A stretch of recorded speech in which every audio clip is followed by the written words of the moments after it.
जब देवराहा बाबा जी ने दिया इंदिरा गांधी को आशीर्वाद, चुनाव हार जाने के बाद श्रीमती इंदिरा गांधी अनेक संकटों से गुजरी थी, तरह तरह के कष्ट झेले थे, किंतु संयोगवश आपसी मनमुटाव के कारण जनता सरकार खत्म हो गई और देश के कंधों पर मध्यावधि चुनाव का खर्चीला भार आ पड़ा। श्रीमती गांधी पुनः सत्ता में आने के लिए धुआंधार प्रचार करने में लग गईं।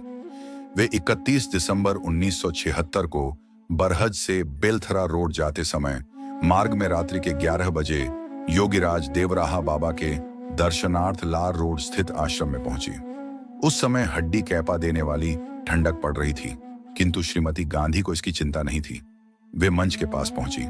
बाबा उस बेला मंच पर नहीं थे, वे सरयू में स्नान करने गए थे। एक ब्रह्मचारी नदी के तट पर बाबा को खबर देने पहुंच गए।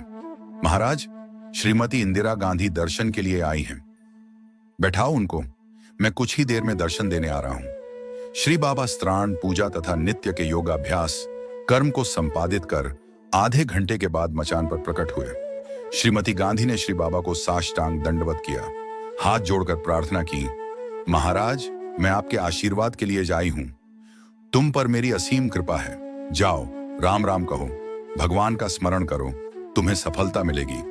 आशीर्वाद का प्रसाद लेकर श्रीमती गांधी प्रसन्न होकर गर्मी और अपने प्रचार कार्य में लग गईं। भगवान ने उनकी सुन ली और वे विजयी घोषित हुईं।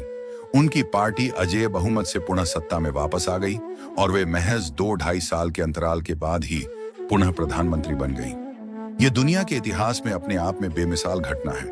जय सिया राम।